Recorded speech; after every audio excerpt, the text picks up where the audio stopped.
Good afternoon, everyone. I am Lisa Lord, and thank you for joining us as Prime Minister, the Honourable Mia Amor Mottley, will have a conversation with Barbados. Prime Minister?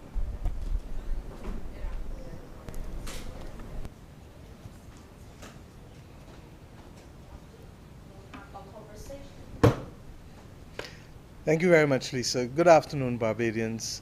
I really want to say that I'm happy to be back. I came back to work on Thursday, although I must confess that my colleagues had me working for the last week of it, but it was at a pace that allowed me to be able to reflect and to listen. And indeed, I've been briefed, but I must tell you that because I remained in Barbados during my time, I've been able to listen to a lot of what has been going on, and I felt that it was important to come to you.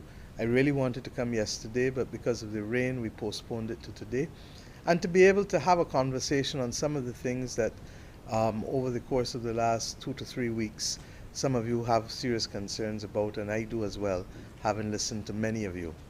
The first one, of course, is with respect to the work that has been done by the medical professionals, by our members of cabinet, by the members of the social partnership in a series of town hall meetings over the course of the last few weeks. And I want to start by thanking the acting Prime Minister, the acting Attorney General, and those ministers, members of the social partnership, but above all else, the medical professionals who came out and put their knowledge on display to be the benefit of all Barbadians as we go through these very challenging times in our nation. The truth is that the level of engagement as well by you, the public, was overwhelming, not just in terms of those who turned up in person, but also with respect to the social media engagement and the questions that came in. And I want to say how proud I am as Prime Minister of this nation to have a country that is prepared to come into the public space and to have these discussions on matters that are critical to our well-being. I thank you for that. We believe that this is necessary for a healthy democracy, and to that extent, therefore, what has happened, even if it portrays people taking different perspectives, is necessary. There is one matter that concerned me, and it would not be me if I didn't share it with you. I believe that it is possible for us to disagree in this nation without being disagreeable. And there were some moments that I thought were a little unfortunate, especially those that were seeking to attack some of our medical professionals who are doing nothing other than sharing their knowledge, their understanding of the science. And while we accept that there are different perspectives, and there is a view for alternative medicine and there's a view for traditional medicine, that what we must never do as a nation is so deprecate the views of each other that we stop listening to each other. Let us always commit to being able to listen to each other, and if we disagree, to do so in an agreeable manner that is respectful. And why do I say so? Respect, my friends, is at the core of a lot of what we have to discuss. And if you talk to young people tell you about respect. And if you talk to older people, they may say it in a different twang and with a different voice. But they are saying the same thing, that as individuals, we have an obligation to respect the agency, the thought, the perspectives, the actions of each other, so long as they do not bring harm to another person. And I would want for that always to be the hallmark of this country. For this is who we are. And to that extent, therefore, I hope that as we go forward, recognizing that we will not always agree on everything, but we will always respect each other, irrespective of those disagreements. But I want also to put everything in context, because we're still very much in the middle of the pandemic.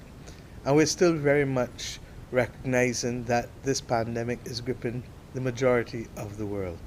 We hear the stories in our Caribbean countries of increases, particularly within recent weeks.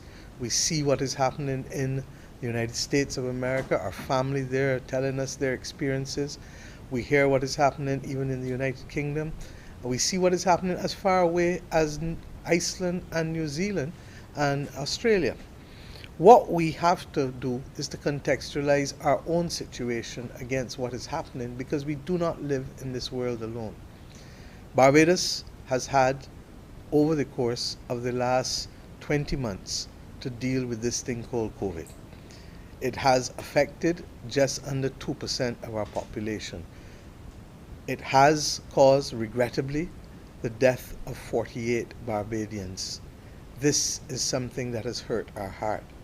We want to be able to set some clear objectives, and the overriding objective of this government must be to keep our people safe, as we have sought to do over the last 20 months. We recognize that in some instances that it was not possible, particularly where persons had comorbidities. But we've also recognized that in recent times, the variants that have emerged, largely because of the absence of global coordination and a vaccination program, has placed pressure on all countries, because these variants have proven in many instances to be more infectious than the original COVID. To that extent, we saw what happened to us early in the year.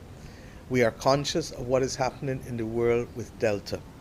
And I want to be able to say to you that when we look at, even with Delta, the fact that those countries, those islands, let's look at Iceland, let's look at Singapore, let's look at Malta, that those islands that have put in place strong protocols as well as a strong vaccination program have been able to see a significant reduction in deaths. In fact, in many instances, in the case of Iceland, Iceland has had its third largest wave in the last month, but it has recorded 0 deaths. Iceland is an island with just about 400,000 people, similar to us, you might say. And in those circumstances, you would say, well, how has Iceland been able to avoid any deaths in spite of having near 3,000 cases in the last month? And how has it been able to keep the hospitalizations down to 3% of those getting sick only going into hospital? It is largely because of their vaccination rate. And their vaccination rate is one of the highest in the world, in the high 70s, second to Singapore, to Malta, and to United Arab Emirates. So to that extent, we need to pick sense from that. And we have also recognized that the level of contagion there probably is being fueled by the Delta variant, as they have said, particularly in Iceland. So that vaccinations can work even with the Delta virus. And to that extent, we therefore have to ask ourselves, how can we continue to boost our vaccination rate? It's in the interest of those who want to keep themselves and their families safe. But we recognize too that not all persons want to do that. Having said that, we cannot escape the reality that the evidence is showing that this is now a pandemic of the unvaccinated. And I've shown you and given you those figures so that you can make informed decisions for yourself. Because at the end of the day, if we can set a national objective, yes, we want to contain COVID, but above all else, we want to ensure that we minimize deaths and that we minimize hospitalization. And the way that we know to do that, as Minister Bostic and his team have told us over and over, is a healthy respect for the protocols. In fact, I love Dr. Kamabach's reference this week in the town hall meetings to the Swiss cheese image. Swiss cheese, as you know, has many holes, each slice. But when you put each layer on top each layer, on top each layer, on top each layer, the holes start to disappear. And to that extent, therefore, the layering of the mask with the social distancing of 6 feet, where possible, 3 feet minimum, of course, with the whole question of hand sanitizing, and then ultimately with the protection of the vaccine, which, yes, is not 100%, but which in most instances is overwhelmingly capable of protecting people, then we have the reality that persons can get to the end without seeing death. And let me be clear, in our Barbados, we've had only one vaccinated person at Harrison's Point thus far, I'm told, who went into primary ICU. One person. Yes, we've had vaccinated people, a few of them, get COVID, but only one person went into primary ICU. And I know that person. I know them well. And the bottom line is, they had comorbidities, serious comorbidities, which on their own would have put them in ICU. But the good news is that they were able to come out of ICU in early August. And that's the kind of news that I want as your Prime Minister to be discussing with you, that good news story of people who have seen it and have conquered it and have come back. And we know that the shield and protection given by the combined measures is what we want to be able to see for the majority of our people. Having said that, let us also be clear, I don't live in a bubble. We know that we have had issues with persons with Delta, and I think that the Ministry of Health would have indicated in the past that they were awaiting results. They have got the first set of results. The first set of results confirmed that there were 2 clusters with Delta. Both of those clusters, I'm happy to report, are inactive now. But there are another 2 clusters that they are concerned about that potentially could be Delta. And why do I say so? A few months ago, I spoke to you about developing the capacity for screening within the Dos Santos lab for the genomic variants. I'm happy to report that while we can't do the full confirmations yet, we can do the preliminary screening, and the Ministry of Health has indicated that in every instance the preliminary screening thus far has been 100% accurate. The training will continue so that the confirmation can become even more comfortable for us. What has that shown? That there are potentially 2 more clusters in businesses in Barbados that have had preliminary screening show that the Delta variant is there. The majority of cases, however, are not Delta. We need to stay ahead of the curve, and we need to beat the Delta wherever we can in this race. But that's going to mean us working together. There are things that this government has done to try to be able to minimize our spread, and I'm satisfied of the success, especially as I compare it to the practices in other nations. One has been the decision that we will isolate every person with COVID who is positive, because there are many countries, in fact the majority of the countries in the world, let people go home positive with COVID. We feel that that only fuels the spread of COVID, and we have taken the responsibility, as you know, from as early as February last year with the establishment of Harrison's Point in order to be able to contain the spread on 166 square miles. It has been one of the best decisions we ever made.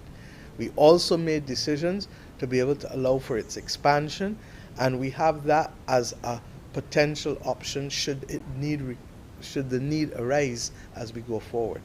Secondly, we took a decision a few months ago that allowed us to quarantine all primary contacts of persons who were positive. I'm not sure that we've gotten 100%, but I know that we've gotten 85 to 90% of those that we were able to keep in quarantine. And what does that mean? That from the time your family member may have tested positive, we say to the rest of the family who live in the same house, come and let us try to be able to quarantine you. We test you when you come in, and we test you 5 to 6 days later, so that once you are clear, you go back home. If you are not, we then obviously take you for the isolation and for the assessment. The good news is that that has been able equally to contain the spread of the virus in this country in a way that we might otherwise be seeing far higher numbers as we speak to you today. But those are some of the things that we have done. But the rest really now is up to you. And we keep making the point that businesses and social institutions and all others have to establish the protocols and need compliance officers. And for the most part, most people have complied and most people have listened. I want to thank you once again for that. But there are some instances where some people are getting a little lax. And there are some places that are no longer recording people's names or not taking temperatures, just giving sanitizing liquid. You know that that's not what we want. Let's do the right thing, and let's do it the full way, because it's too easy to do, but the consequences of not doing it are too grave to bear. And I'm asking Bajans, please, all businesses, all shops, all institutions, let us make sure we know the drill. We know it well now. Record names. In some instances, I believe that they take pictures in the scores where the high traffic is great, and also ensure where possible that we can make sure that persons' temperatures are taken. If your temperature gun is broken down, I can understand that, but there's no excuse for it to be broken down 2 days in a row. So let's be clear that we need to be each other's keeper. We also believe that there is an issue with respect to us dropping our guard, Not when we are with strangers, but when we are with the people we love and we want to be with. And that's actually one of the biggest issues. If you live in a high traffic volume house, enough people in, enough people out, I beg you do. Keep your mask on when you're watching the TV. Keep your mask on when you're listening to the radio or brass tacks. Protect yourself and your family. You understand? Make sure that when they come in the house, somebody who is family, but just tell them, look, they keep on the mask, because better to be safe than sorry, especially at this stage. It's not going to be forever, but regrettably, the global community has to see some level of cooperation if we're going to win this battle against these variants. And that's why, in addition to the protocols that we all know, the vaccinations become relevant. And that's why Barbadians, there are 101,000, just over 101,000 Barbadians who have voted with their feet to be able to take the vaccine. And I thank you for that. 101,000 first shots, and I think it's 87,000 second shots, Jeffrey, that have been fully completed. What is that really? When we start to talk about the people who have the capacity, the agency, to be able to say yes or no to vaccines, as has been very topical in the last few weeks, it's only adults who can do it. And the adults that do it constitute in our population roughly about 215, 220,000 people. 101,000 take it already. Bajans, that is one in almost every two Bajans, adults that have taken the vaccine. So let us start from the premise that we have done well and that we are well ahead of the curve, but we are not yet where we want to be. And let me say up front, philosophically, because everybody else has spoken, the private sector has spoken, the unions have spoken, and we will meet again on the 30th of August to have further discussions as one. But I feel that it is important that I now speak to you about the government's position, the cabinet's position. Philosophically, I personally, and most of my cabinet, in fact my cabinet, have all agreed that we should not mandate vaccines. We're philosophically opposed to the mandating of vaccines. And that's not who we are as a people. Barbados' overriding objective must be to, one, yes, to keep this country safe, but equally to keep this country united. That is who we are. 166 square miles cannot admit of the serious divisions. And COVID has done enough damage already. It has threatened too many of us. It has taken, regrettably, those 48 persons. But COVID must not be allowed to divide us as a people or as a nation. And that is the commitment I give you as Prime Minister of this country. To that extent, therefore, we must dig deep and understand who we are. What is our DNA? What makes Bajans tick? And more often than not, Bajans operate on the basis first of respect. You got to see me, you got to hear me, you got to talk with me. And to that extent, that is what we feel that we need to do as a nation. As a result, yesterday when the social partnership met, we all agreed that this is the way for us to go, that we have to do better by our people, and that before we start talking about legal opinion and the legislative framework, those things are not us. And that our first thing next week is for me to go to understand those who may still be ambivalent, those who have already made up their mind. I get you, I hear you. Because in my own family, I got people who believe in alternative medicine. I got people who say they don't want that. But in every household, there are always divisions that are possible. There are some households where people are vegan and the other person eats enough pigtail, enough pork. That happens. We know it only too well. There are some households where you have one buddy who is a devout Catholic, another one a devout Pentecostal, another one a Rasta, and another one who say, boy, I really ain't sure who I believe in. Agnostic. That happens, but the family is still one. And these are the things that we need to recognize, that we have never allowed these things to divide us as a people. And whether we support vaccinations or we don't support vaccinations must not be allowed to divide us. COVID has affected 2% of Barbadians in terms of people catching it. In terms of the well-being, mental, physical, and financial, it has affected 98%, if not 100% of Barbadians. But what it must not be allowed to do is to divide us. And to that extent, my friends, we now have to work together as a people. I believe that there are certain institutions where we have to equally to be conscious, however, that we do need to encourage a healthy uptake, largely because of the evidence that I presented to you earlier from countries like Iceland and other countries where the clear high percentage of vaccinated persons has led to either an elimination or a reduction in deaths and a certain reduction in hospitalizations. What does that mean? That, for example, persons who are not wanting vaccines because they're a little ambivalent, we can come and talk with you. Persons who may have concerns or medical questions, we can try to find the answers for you. Persons who are adamant that they don't want it, we respect you. But we want to recognize also, for all of us, that this is a country where we invariably never have 100% of one thing or another, but we have learned how to live together and how to carry each other. Barbados is the country that ensures that we make sure that all our children are educated, even if they don't have access to the money. We are the country that makes sure that our people have access to health care, even if they don't have the money, so that we are accustomed carrying each other.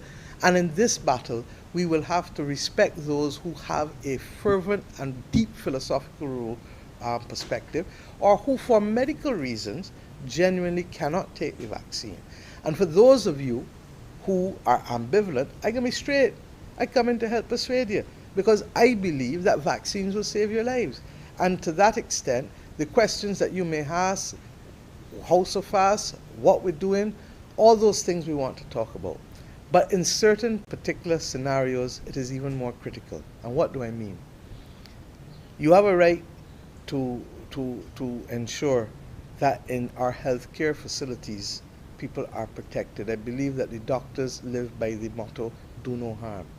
And to that extent, I want to go myself, starting Monday afternoon, to the healthcare institutions in our country. I'm happy that our public health nurses, I'm told that the level of vaccinations is just under 80%. In other words, 8 out of every 10 public health nurses are vaccinated. But we do have some issues still in our hospitals that require us to move the numbers up some more. I want to come and hear you directly, and I pledge to do that almost every day next week across the different institutions, because this is the country where we talk, and talk in small groups. It could be easy for me to call you all up at the gymnasium and talk once. That's not what this is about. This is about me listening to you and me engaging with you, and to the extent I can answer you and help you on the path of the decision making of choice, that I would be able to do so. So this is about reinforcing choice, but it is also about us trying to educate you, sensitize you, and in some instances I might even beg you, because I do believe that it will save your life and that of your family. And this afternoon, even as we speak, I'm told that the numbers for the Pfizer vaccine, people standing up for that, and the Sinopharm are still large. And what we've tried to do as a government is to give you choice. We expect to get more AstraZeneca vaccines next week through COVAX, and we expect another donation of AstraZeneca as well. So you will have AstraZeneca, you'll have Pfizer, you'll have Sinopharm, and as we go forward, because this thing is not going anywhere in a hurry, we will probably get other vaccines for you to be able to have that kind of choice. Choice as to whether you do it, and choice of vaccine. And that's what we want to give you. As it relates to our children, I think that I need to tell you that the Ministry of Health, through the CMO, Chief Medical Officer, has already consulted with the pediatricians of the island, who have passed their judgment as to the appropriateness of the Pfizer vaccine for 12 to 18-year-olds. That recommendation has been accepted by the Chief Medical Officer, and the Chief Medical Officer has recommended to the Ministry of Education through the Chief Education Officer that this happen. Out of an abundance of caution and to ensure widespread education and discussion, the Ministry also of Education met this week with PAHO and with UNICEF to be able to refine how best that engagement with parents and children will go going forward. And I've also asked this morning the Minister of Education, Santia Bradshaw, to also engage with the NCPTA and the teachers' unions on Monday, as early as Monday, I should say, to be able to ensure that the public education program that is necessary for those roughly um, 7 times 28,000 students between the ages of 12 and 18, that conversation can take place so that we can start administering those vaccines, we hope, before the end of next week. This is who we are. And we need to be able, yes, to give people choice, but we also need to educate and be able to sensitize as to the benefits of what we are doing with these vaccines. The bottom line is, my friends, that this is a very challenging time, and this country, in the words of Jeffrey Bostic, will not surrender or retreat with respect to the presence of this virus, Delta or otherwise. The good news, as I said, is that while we do believe that there is some risk, that we have not seen the level of contagion that has befallen others, and we're trying to make sure that we don't see it going forward. I need to tell you, however, that there are a few cases that the Ministry of Health has not yet been able to link to anybody or anything. 3 of them were as a result of persons presenting themselves to the accident and emergency, and 3 of them are as a result of persons voluntarily testing and going forward to see. And I want to be able to encourage more and more Barbadians to voluntarily test, because once we know our status, then it gives us greater confidence, but at the same time, we know that we're in a position not to infect those whom we love the most. We therefore will continue to, through the Ministry of Health, to try and do the aggressive kinds of investigation and contact tracing.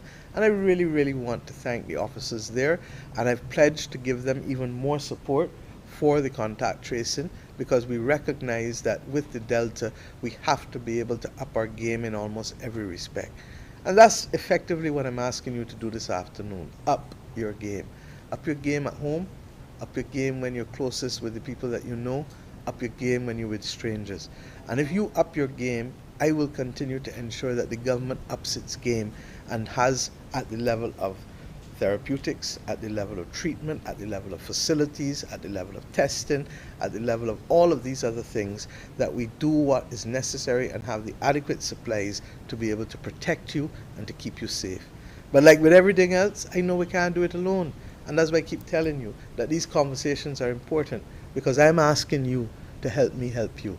I'm asking you, in many instances too, as I said, to give us your arm for the job so that we can help you. But we accept that for those of you who medically can't take it, or who are philosophically or religiously opposed to it, we respect you. But let us try to get the majority of us who have not that issue to be able to take it, so that we can get the level of herd immunity. And what's that simply put? That we need to make sure that the virus don't go a host to go and attach himself to. And when the virus see you with the vaccination, he say, oops, wrong person. Or if he miss you, he might get at you, but you know that he ain't gonna stop you. And that is why it is so important. So my friends, let's work together. This is the Barbadian way. Help me help you, and we could do this together. As a result, there are some few changes to the directives that will happen. We believe, for example, that we need to reduce limes and picnics. We had said 40 people before. For now, let me drop it to 20 people. Let me drop it to 20. It's not going to kill us, but what will kill us is if the Delta and the COVID spreads through people unashamedly and in a way that puts people down. And as I said, this is a pandemic now of the unvaccinated, because those are the people who are getting sickest. And it's not just old people. Regrettably, it is too many young people. And I see the pictures across the region, and I see what it is doing to our young people, who are the most productive, that we need to be able to rely on. And this country is already underpopulated, so we can't play fast and loose with our future. I'm asking us, please, apply our hearts to wisdom, as I've done before. Apply our hearts to common sense. We will be able to lime again, trust me. And I keep telling you, I'm a big limer. But I accept that the things that I used to do at this point in time may not be nice and may not be safe. And therefore, back off. Having said that, why are we still allowing some people to lime? Because this mental wellness thing would drive some people off. And believe you me, you need a little breathing. This is 20 months. So we accept that you need sometimes to go and relax and gaff and thing with friends, or have a drink, or whatever you do to relax. but let us do it safely. And to that extent, avoid the large numbers, and let us make sure that in trying to keep ourselves safe mentally and physically, that we can keep everyone else too. Similarly, we have accepted that there should be no nightclub opening. But I must tell you that I could have gone much further. But I paused as Prime Minister of this nation and asked myself, what should we really do? And that's why I'm talking with you today. Because I feel that if you can help me for the next 2 weeks do the right things, increase our vaccination rate, ensure our protocols are maintained, don't gather in large numbers. And when you're home, as I said, and you got a lot of traffic in and out the house, keep on the mask while you're watching TV or reading the paper or whatever. Because I believe that if we were to have to shut down this country again, as I said, I can never say never, but if we had to do that again, we already know what it is going to do to people in their pockets and their capacity to keep their families together. Earlier this year, we had to do the food hampers and the sanitary packages for people. We don't want to go there again. And the only way I know for us not to go there again is not for me to pass a law or to be heavy-handed, but it's to talk to you and for us to talk and agree together that we in this together. I have said over and over, the most powerful words in this country is we is we. When we decide to do something together, we is we, and we can do it. And therefore, over the next 2 weeks, other than those limits that we are putting on no nightclub activity and reducing limes and picnics from 40 to 20, we're not touching the churches, we're not touching a lot the weddings and the funerals, they remain at 100.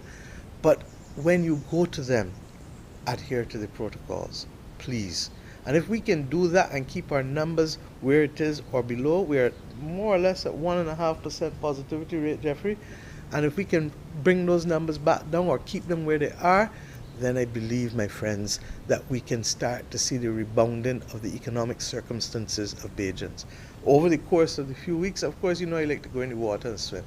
And therefore I had a chance to talk to a lot of the fellas in water sports and other areas, and they were able to tell me that they were happy to see some rebounding of activity, even though it is not obviously where we want it to be. But it has at least made the difference to let little cash go into people's pockets again. And that's what we want to do. And to that extent, therefore, my friends, I'm saying to you that even with respect to the confidence being shown by the international world, we now have daily flights coming back in. And why is this important? We now know that the absence of visitors from this country shrinks how much economic activity that we do. By almost 40%, we saw the contribution of tourism to our economy, direct and indirect. So it means that less pork can sell, less chicken can sell. It means that there's a need for people to be truck drivers to carry food to this hotel or that hotel. It means that these are the things the water sportsmen will now be able to live if you have people coming. They're not living if they're not coming. So we need to be able, from another perspective as well, to keep the country open. There are Bajans who need to go overseas for all kinds of reasons: education, healthcare, business, all kinds of things. If we shut the country again, the airlines, as they did before, will pull their schedules and we will be cut off from the world at a time when we most need supplies and when we most need to get out and to get in.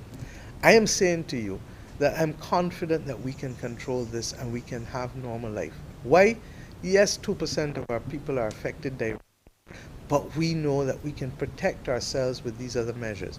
And there's going to be a time where some of you may decide, especially as you get later to the year, that you won't go away and shop. And there are flights that are coming in. We hear that JetBlue will reintroduce their service from Fort Lauderdale from November. We know that American has now a daily flight and will have 2 flights a day on Saturdays. These things matter not just to people coming in, as I said, they matter for us to remain connected to the outside world. And the COVID has led to so many different problems, including the cost issues and the shipping and logistics issues. And I'll come back to you in a week or 10 days to start talking to you about some other issues on water and the cost of living and housing, those other things, but today is not for that. Suffice it to say that today is about getting us as one, as we did yesterday with the social partnership, to move together. The truth is, there is also, as I said, I've been listening to you and listening to others over the course of the last few weeks, and there's one other matter that I'd like to address. And that is the whole issue of Barbados being a republic, and what does it mean, and how do we do it. I've heard you, I've listened to you, and there's been a lot of discussion about why the undue haste. My friends, there is no undue haste. And in fact, this discussion has been going on since I was going into first form in secondary school. That is when the Cox Commission came out in 1978. Similarly, the discussion then went to the Ford Commission in the 1990s. Then there was discussion when we were last in government throughout each of our terms, 99 to 203, 203 to 208, it was in the manifestos. The last government also committed to it, and in fact, Prime Minister Stewart asked the country to note that he wanted to move the country in this way, to have a Barbadian head of state and become a republic by the 50th anniversary of independence, and then he said it again the year before, just about a year before the last election. We also committed to it in our manifesto, and we have committed to it over and over. And let me be clear, let's break it down in simple language and terms. All we are trying to do between now and November 30th is to put a Bajan as a Bajan head of state. That's all. And that we will also seek to determine through a charter what are the promises and the pledges we make to each other. My people, we have come too far as a nation, and what we are simply trying to do is to close the discussion on independence. We're not trying to take away Mr. Barra's legacy, as some people fear. Far from that. We're trying to complete his legacy. We're trying to finish what he would have wanted to finish if circumstances allowed him in 1966. I have every confidence that the man I knew would have wanted to be able to have a Bajan head of state, but we understood then that we were moving a nation from a deep colonial past into an independent future. To that extent, I must answer a few things for you, because even though I spoke to this on July 26, I appreciate and acknowledge that sometimes you have to repeat and repeat in order to make it clear. What are we doing? One, we're trying to make a Bajan the Barbadian head of state. Now, there are some who say we should consult on that, but I would tell you that there are only 200 countries in the world, so how long will the conversation take? Do we want a Brazilian? Do we want an Irish person? Do we want a British person? Do we want an Iranian? Or do we want a Bajan? We all know the answer. It is self-evident. And therefore, the government, after 40-something years of the country talking about these things, do not believe that this ought to be the subject of any further delay. Secondly, with respect to the charter, look, we feel that if we're going to have a new constitution eventually that is going to reflect who we are in the third decade of the 21st century rather than who we are in the middle of the 20th century, that should be first and foremost guided by the kind of person that we want to be and the kind of people. Not legal language, not justiciable language, but a charter, a set of pledges and promises as Bajans to each other. No more than 2 or 3 pages. And that I've asked the Republic Transition Advisory Committee to start to consult with people on, and those consultations will be led by Senator Reverend Rogers as well as Sharita Granham, both of whom are in that key subcommittee. And they will come to the country to have that discussion as to what are the kinds of promises and pledges we want to make to each other that are not justiciable but are more aspirational. That we hope to be finished before November 30th, and then to be reflected through resolutions in both houses of Parliament. And it is the intention that, subject to the people and Parliament agreeing to it, that on the 30th of November, Independence Day, and notice I didn't say Republic Day, Independence Day, that there will then be the opportunity for the President of the country to be able to recite that charter as the embodiment of the aspirations of Barbadian people. The third aspect happens literally afterwards and is the subject of the most intensive consultation that any statute will ever have seen in our modern history. And what is that? On July 26, when I spoke to this and I told the country then, and I chose that day deliberately because it is the day when Bajans, ordinary Bajans, claim their future and destiny by what becomes what we now know is the rebellion that took place. We chose on July 26 to say to you that the discussion on a new constitution would start in earnest in December. Well, perhaps not December because of Christmas, but from January 2022. And what is that discussion? We're not going to give you a document that's 100 and 120 pages and tell you take 2 months or 3 months to read it. We're going to break the Constitution down chapter by chapter by chapter by chapter, so that in January we start with the preamble and the fundamental rights, freedoms, and responsibilities. And that will be the discussion for January. We then go to February and we move to the next chapter, which may be on whatever comes next or whatever the drafters want us. Is it the structure of Parliament? Is it the structure of Cabinet? Is it the structure of the head of state? Whatever it is. We then move and go through chapter by chapter by chapter, so that the process actually takes 12 to 15 months for us to have the kind of detailed conversations, and it is supported by a secretariat that is multifaceted.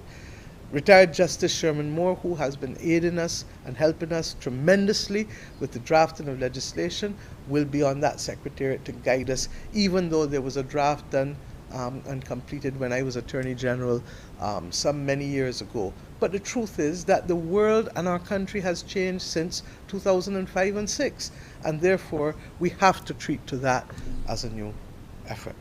We also, in that secretariat, will call upon Ms. Cynthia Barrow-Giles, who is one of the leading academics at the University of the West Indies at Cave Hill. And thankfully, she has gone through this exercise with her own country in St. Lucia many years ago, and therefore is well placed to be able to guide us with that. And I'm happy to say that she will also be working with us on the charter between now and November 30th. And there will be other professionals who will assist that secretariat as we guide the country through the decision. We have the report now on the Thorne Commission on Local Government. We are awaiting the Cheltenham Commission on Parliamentary Reform, and we expect to get that hopefully by the middle of next year. And it is a multifaceted, multi-party commission that will and reflects all of the interests in this country politically. The Democratic Labour Party, even though they're not the official opposition, have been invited to nominate a member. The official opposition has also nominated a member of that commission. So when that commission actually starts, we reckon that they will feed into the Constitutional Review Commission. And by that time, hopefully, Barbadians, whether in the diaspora or here, will equally have that opportunity month by month by month. So my friends, this is not a government seeking to concentrate power or to become despotic or banana republic or all of the things that we're hearing now, because people feel that we are on the verge of a silly season. Silliness must remain where silliness is, out of order and out of this place. But let us focus on what we are really, really doing. So that between now and November 30th, the appointment of a Bajan as a Barbadian head of state. And that is important for those little boys and girls who look up and see that picture and who one day believe that they can be that person. Or that teenager who wonders, why is it that we have an unelected head of state that we didn't choose? And then you begin to tell them that everybody's equal, but then why do you have some people better and more privileged than others? That's not who we are as a people. And the time has come. So for me to hear that this is indecent haste is unfortunate. But let me go further. There are 2 points I want to make with respect to it as well, or 3 points. One, there is no change to the flag. There is no change to the name of Independence Day. There is no change to the name of Barbados. Barbados is Barbados. We're not the Commonwealth of Barbados. We're not the Republic of Barbados. Barbados is Barbados. We are also not changing our pledge. In fact, the only thing that may require tweaking on our part, and that will be the subject of consultation, is that one line in the anthem that talks for the past 300 years, because you and I both know that in 4 years it will be 400 years. And therefore we may want to reflect in our anthem the truth of our modern existence rather than using a time frame that is no longer relevant. Other than that, we are simply completing the process of independence. Secondly, there are those, as I said, who want to paint this government as despotic and not consulting. All of the consultation takes place on the Charter and the Constitution, as you just heard. I want to repeat myself. The consultation takes place between now and November on the Charter, and between January and whenever it finishes on the Constitution. January 2022, that is, for the avoidance of doubt. With respect to the concentration of powers, let me talk straight to you. And I'm serious now about this. Since coming to government, I have had occasion to recommend to Cabinet the reduction of the powers of a Prime Minister now on 2 occasions, and to deepen our democracy on other occasions. And it galls me when I hear people trying to paint another story and a set of fake news. And these are the facts. The appointment of judges and a Chief Justice until I assumed this office was in the absolute gift of the Prime Minister. Indeed, those who are older among you will remember the very famous 1974 constitutional amendments with respect to the concentration of power for the appointment of judges and public servants. I have, since coming to office, said a few things. One, that I do not believe that any Prime Minister should have the right to wake up and determine whether Ding Ding or John Doe should be a judge just so arbitrarily, subject only to a consultation with the leader of the opposition. And consultation doesn't mean agreement with them. And therefore, I instructed the Attorney General, and Cabinet agreed to the amendments that he brought for the establishment of a piece of legislation called the Judicial Advisory Appointments Council Bill. It passed Parliament. We have appointed, I believe, 7 judges and a Chief Justice. All of them were the subject of advice tendered to me from this body. And who constitutes this body? Former Chief Justices, former presidents of the Caribbean Court of Justice, representatives of the Barbados Bar Association, representatives of the lay people of Barbados through a retired bank manager in this particular instance, retired High Court judges. These are the people who helped me choose judges. Prior to 2018, May 25th, a judge was chosen in this country by the wish of the Prime Minister and the Prime Minister alone. Secondly, we also determined that public servants should be appointed in this country if they were made to stay in position for 3 years or more without appointment. And not only did that lead to thousands of public servants being appointed, we recognize that where there may be an injustice because of a person having acted for 3 years but then moved into a new post for 6 months or a year, that they should have a right of appeal to the head of state, the Governor General in this instance. And there are about 500 or more persons who have already appealed to her, and Her Excellency has already dispatched a significant number of those appeals and has brought justice where there has been injustice. That is a government that has deepened the powers. Thirdly, we brought integrity legislation to Parliament. It passed Cabinet for the establishment of an integrity commission. It passed the lower house. When it got to the Senate, it got thrown out. Why? Because our current constitution recognizes that even when a government has an absolute majority, as we do, it cannot pass legislation of a constitutional amendment in the Senate without getting the agreement, the concurrence of either the opposition or the independent senators. The government numbers in the Senate do not allow them to have a constitutional amendment without the agreement of independent senators or opposition senators. And might I remind those of us who are older and tell those of us who are younger that this is not the first time integrity legislation got killed in the Senate in this country. It was killed in the 1970s as well, when Tom Adams tried to bring integrity legislation because it could not pass the Senate. Now, there are deeper discussions we're going to have about that from the experience of Trinidad and others, but today is not the day for that.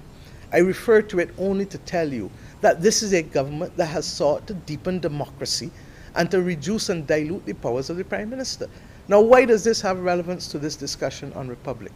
Right now, the Prime Minister has the absolute right, once again, subject only to consultation with the leader of the opposition, to choose a head of state, to choose the Governor General. That is how every Governor General from Sir John Stowe right back through to Dame Sandra Mason has been chosen in this country. I have said, as a child of independence, that I do not believe that that is appropriate.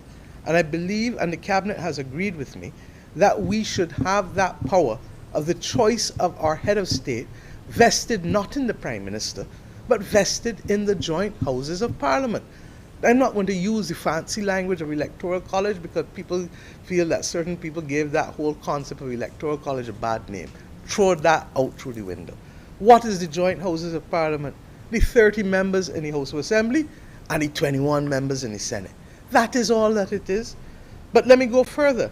Not only have I therefore transferred this power to appoint a head of state to Parliament, but have also gone the extra distance as leader of government, and before there was all of this talk, met with Her Excellency 2 months ago and indicated to her that my government would be proud to have her nominated as the first president of Barbados. I'm happy to report to the people of this nation today, that Her Excellency Dame Sandra Mason has consented to my government nominating her at the appropriate time to be the first president of this nation. We feel that this is the way we want to go, and we want to thank Her Excellency for so graciously consenting in this manner.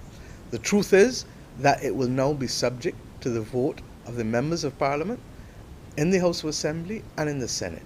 And I have every confidence that just as we are pleased with Her Excellency's performance, that those who sit in those House of Assembly on other sides, independent senators or opposition, will equally be pleased. And I trust and pray, therefore, that the people of Barbados, through its Parliament, will speak with one voice before the 30th of November, such that on the 30th of November, we will swear into Barbados the first president of this nation. And we will complete the exercise so ably started by Mr. Barrow in 1966. Let us be clear, Errol Barrow is the father of independence, just as Sir Grantley Adams is the father of democracy. Without the vote, we couldn't have independence. And therefore, I see both of them as integral to the foundation of this nation, modern Barbados, that we so love and that we want to continue to build even in these challenging times. So my friends, I've spoken much longer than I expected to today. I couldn't deal, however, with everything. As I said, I'm going to come back to you. One of the things about taking leave is that, yes, you get to refresh a bit. As I said, I must confess that it wasn't as restful as I may have thought initially, but it was sufficient to give me a little pep in my step and hopefully a little clarity of thought as we go forward in these very difficult times. I want to thank my cabinet for holding the reins so completely and successfully under the able leadership of the acting Prime Minister Santia Bradshaw, and under the able guidance also of the acting Attorney General Wilfred Abrams. I know that the Attorney General himself was happy with the rest that we all got. And let us be clear, don't fool yourself. Who can live in this world without pausing at some time? I may have, in my younger days, thought I could do it all, but I'm old enough to know that what matters is the ability to finish the course and to do so well. And I thank Barbadians, therefore, for that. I also want to thank Barbadians for reaching out to me on the passing of my brother. It has always been difficult, and I do appreciate the love and the prayers that have come out, and to say thank you yet again on behalf of my family for that.